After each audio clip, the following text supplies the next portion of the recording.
In fact, I would bump this slightly because this was my first social interaction in the game with a very, very nice bunny girl who described in great detail how I should be tanking, walked up to the zone where I should pull, and then told me what to pull. Like, unreal experience, first time tanking, bunny girl, wherever you are, thank you so much. Thank you, random bunny girl. We appreciate it. I believe their last name was Milkers, and it set the tone for the game.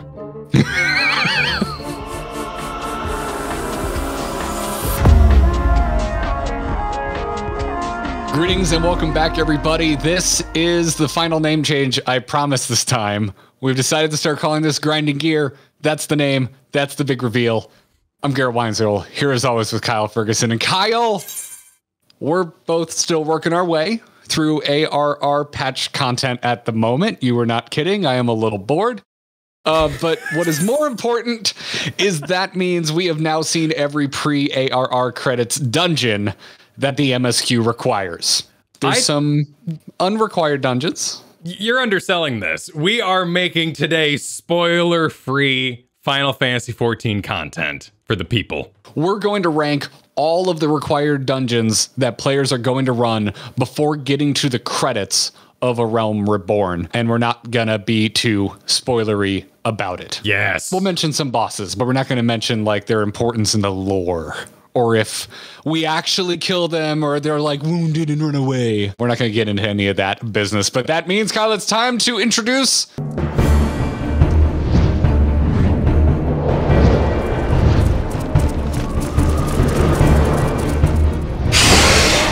Wall of Dungeons. That's all right.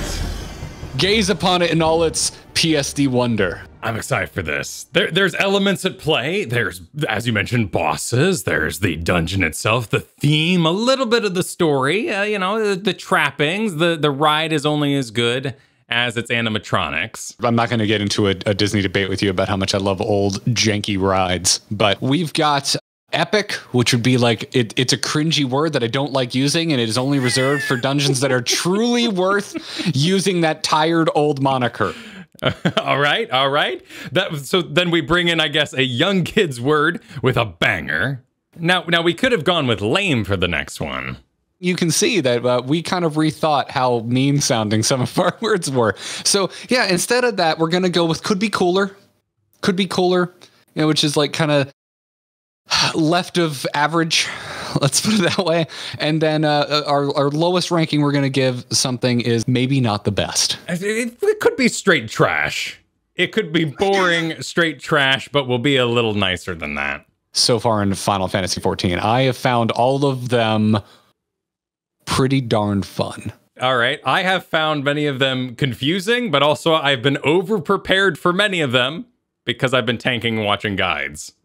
We could not have had different experiences because I just blindly ran through as a fresh baby born summoner.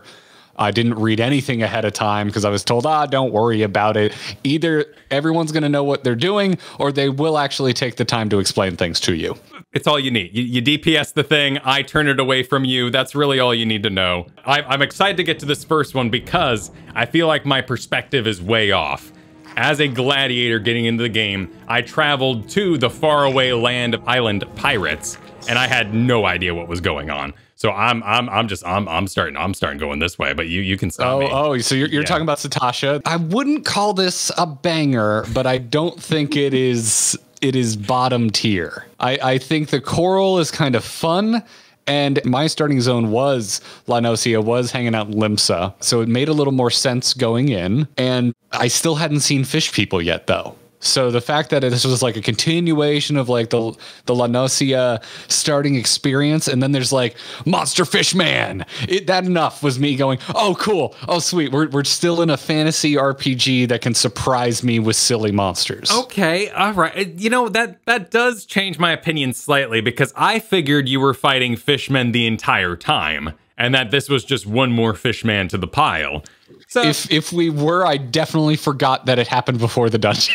Well, yeah, let's not be too official here, but the fact that he was a seemingly powerful fish wizard on top of that does, I guess, add a little bit of theming. I came from desert land. I had no idea where I was. I have no idea what's going on. In fact, I would bump this slightly because this was my first social interaction in the game with a very, very nice bunny girl who described in great detail how I should be tanking, walked up to the zone where I should pull, and then told me what to pull. Like, unreal experience, first time tanking, bunny girl, wherever you are. Thank you so much. Thank you, random bunny girl. We appreciate. I believe their last name was Milkers, and it set the tone for the game. So, I ran through with you. You tanked this for me, so this also holds a special place in my heart. But given what I know is coming on this list, I would put it in could be cooler. I think it has its merits, but I wouldn't call it a banger. I think that's fair. I remember that. We had was it a Lancer who did all the pulling and got out in front of me? That was the bad Lancer, bad. But, you know, we did okay. There's some coral, there's some docks, there's some piratey stuff. So, all right, I'm with you there. Which means we're moving on to Tam-Tara Deepcroft, which is like a 12's Wood crypty dungeon. I mean, it's literally a crypt. So no, I'm saying crypty. This, to me, I would immediately start in the maybe not the best category. Like, if I'm going off pure memory of it, I would start over there. Oh, damn. So this kind of had like a Sunken Temple vibe for me. I really like dungeons where you go in the big circle and unlock all the things, and the center comes up, and that's where you do the business. Like, it kind of builds that excitement for me. You are mentioning a reason I would start to maybe move it over a little bit. The saying it's Sunken Temple-y is, I think, extremely true, including that I think it looks kind of bad. I think this is one of the ugliest dungeons I've run. The lighting is not particularly dynamic, and the textures do look as old as some of the stuff in A Realm Reborn are. That's true. It does get bonus points for Dungeons and Dragons, though, because this is the one where you fight a mind flayer at the end. Granted, it's like a weird mind wizard in a ball thing, but I do want to give props to the game for not just doing a big guy, because it could have just been a big guy. So far, I've gone through all of A Realm Reborn, and I haven't yet seen another mind flayer dude. So unique model gets points. I would like to inch this. I would like to inch this definitely towards the could be cooler. I definitely think that it has potential. I agree. I would. Right. My vote is could be cooler after kind of talking it through. I don't like looking at it, but it was fun to play through. I like the radial design, as you mentioned, and you're absolutely right. Mind Flayer puts it up as like it is a really cool final boss. All right. Here we go then. Copperbell Mines.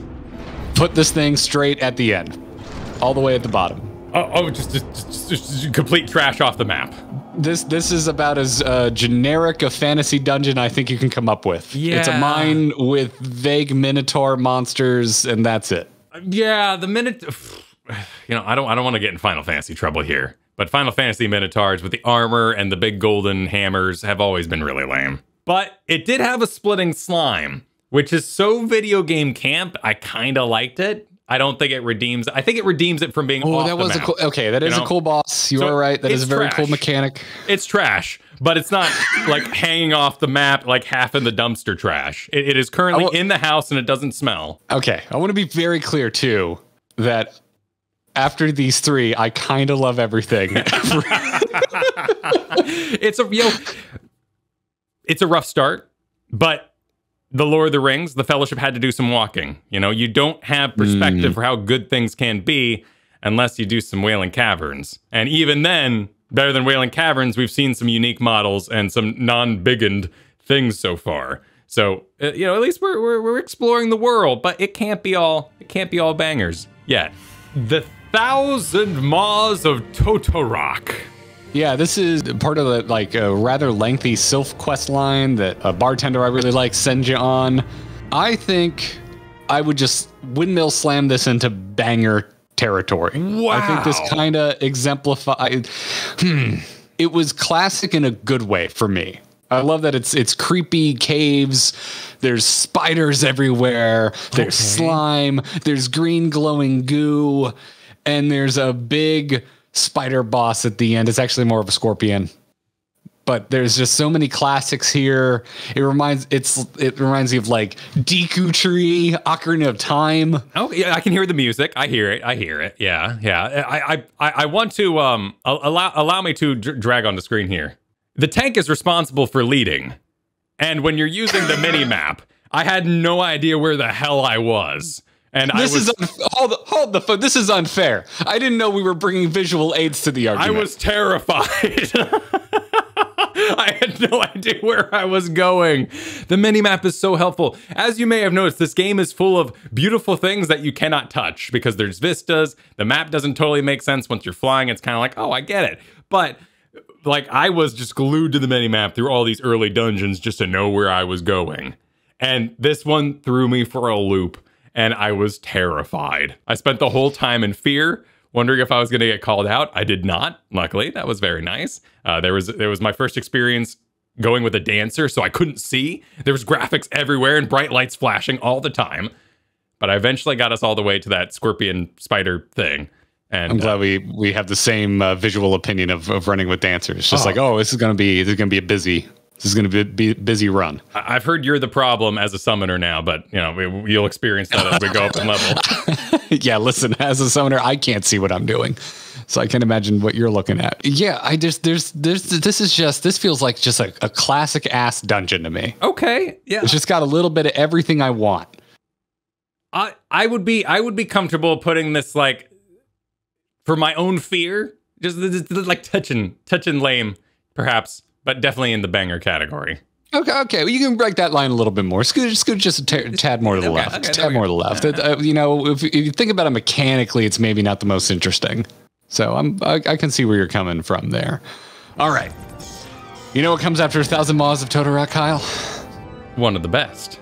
Haukke Manor, I believe. That's how I've heard it pronounced. Really? I don't think it's said out loud in game. No, it's not. But I was just doing a hawk. I was saying a hawk originally, and then someone told me it was Haukke Manor. Sure. It's more fun to say, so I'm going to say Haukke Manor for now. Neat. And I'm going to say, put this at the tippy top of Epic. Okay, I'm all the way over there. I'm comfortable with this. I would like to say though, with the passage of time, Waycrest Manor did it way better, but that was 5 years in the future. So who can complain? Let's just throw that right in Epic. This was the moment I fell in love with this MMO. Okay. This is where I went from, this is way more fun than I gave it credit for, to, okay, I love it here. Yeah. The water's nice. I'm going to stay for a while. Yeah, it was a bit MMO big, but, you know, who's complaining? Yeah, they had the spooky house theme. It had the projection on the stairs, the eyeball thing, which I wanted to fight real bad. The evil witch bed lady. It's been great. Yeah, it's everything I want in a haunted mansion dungeon. I want spooky, creepy monsters, which the flying eyeball, I still don't know what those monsters are called, but they're so unlike what I'm used to from other MMOs. And it really kind of takes Final Fantasy's aesthetic and runs with it and shows me something really unique that doesn't feel on the nose anime. The manor itself is super creepy and wonderful. It's full of stained glass. There's fun lighting effects, and you've got scary, sexy vampire bosses. Like, what's not to like? Yeah. Plus the story leading up to it with the whole like I regret everything Butler. He was great. I'm loving it. Next, I haven't said this aloud. Brayflox's Longstop. Now, should we contain this in the story or talk about it as a unique dungeon? Because if we contain it in the story, this is like the low, most boring point where I'm not really sure if this game has momentum to keep going. It is worth mentioning that because it's part of the reason I have a more positive opinion about this dungeon than I think I should. Okay. Because the experience I had with Brayflox's Longstop was being the most bored I had been since starting the game. And thinking, oh, the setup for this dungeon, I am not bought in. And then you walk in and that little intro fly-through video just shows you a beautiful dungeon, beautiful jungle with like cool fauna, nice lighting effects. I think it's the first daytime dungeon we encounter if you're going in order of the required MSQ dungeons. Oh, yeah. And I think Final Fantasy XIV does daylit scenes way better than Dark Scenes, at least in A Realm Reborn. The stuff that happens in daytime with vegetation and big natural monsters, it really pops. I'm leaning towards maybe even like a toe and epic. It's a little dragon action. I think it's a certified banger. Okay. I think you might be bored with the story at the point you come to this dungeon, but I think of all of the boxes it checks, like it is straight up your first dragon fight. It's going to be the first dragon you fight. That alone for me is worth some points. It's a good, like, classic looking dragon too. Is a little meaty, little beefy, but on fours with wings. It's what I want out of my first dragon I fight in a fantasy game. All right, it is time to discuss Stone Vigil. Ooh. Dilapidated castle, whirling snowy blizzard. Yeah. If you were excited about a dragon, let me frickin' tell you about how many dragons you're gonna see in here. I think it's epic. I like the snow castle. I like slam it. Yeah. Slam it in epic. Yeah. This much like Haukke Manor was me going, okay, no, I love this game.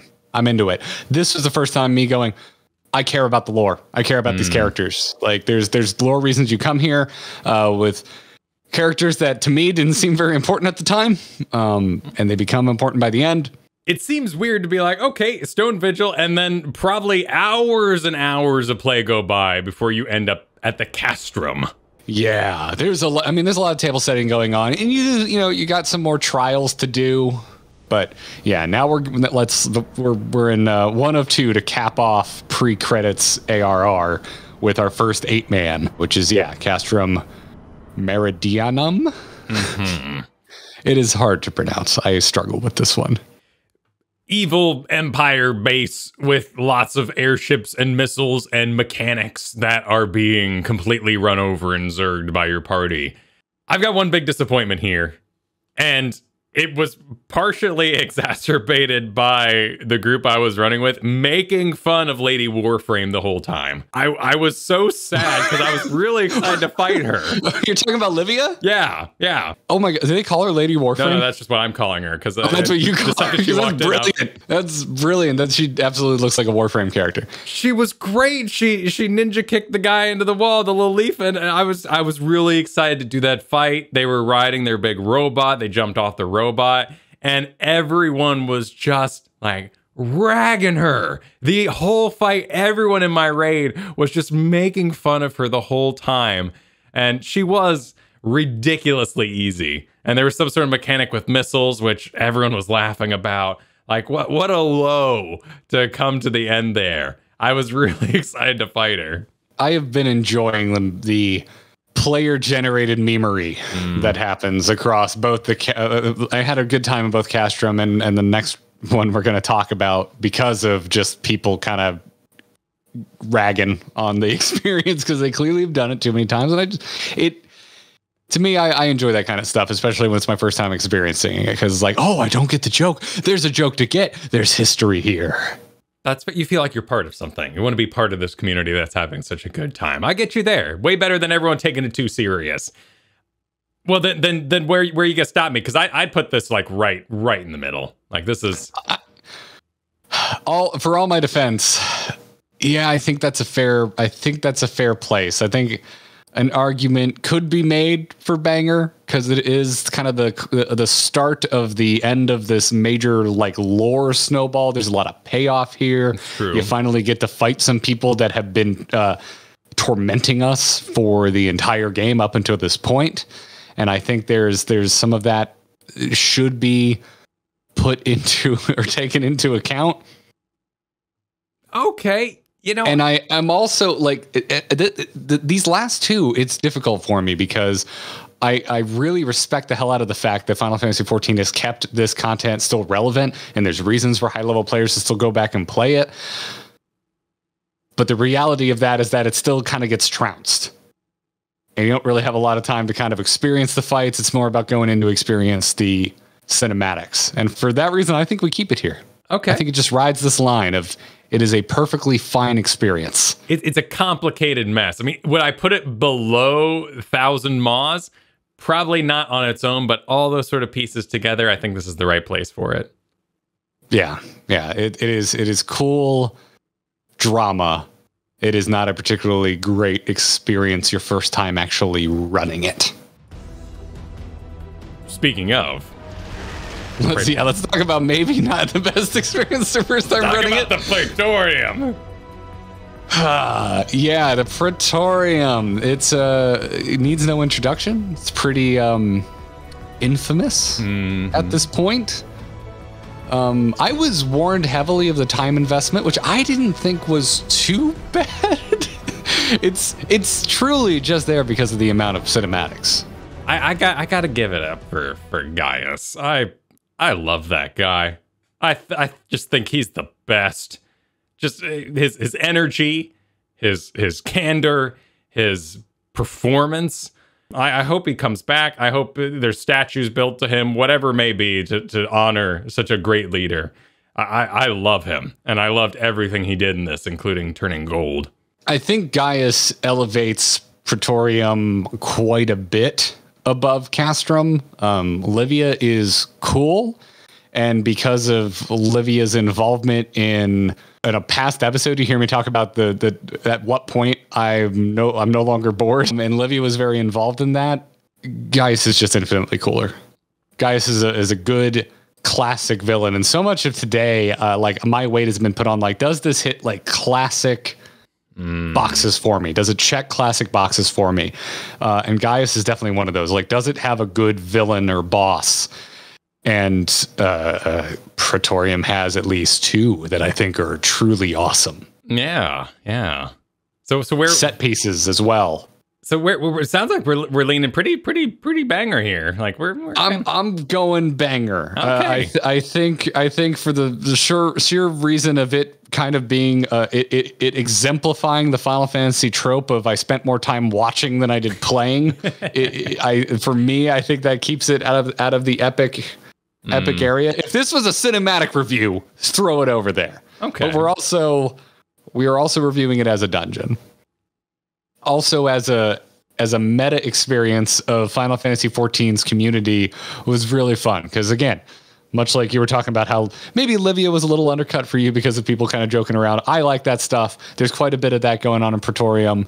I know everyone's sitting there waiting for me, even though the cinematics are unskippable at this point. I realized that, I got in and it was like, hey, everybody, first time. And everyone's like, welcome to the end of ARR. Hope you enjoyed your time. Like, everyone's just in such a good mood.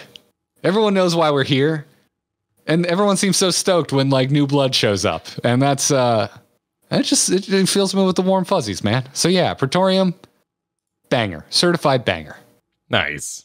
Well, I look forward to adding the trials to this and throwing poor double shields right in the trash.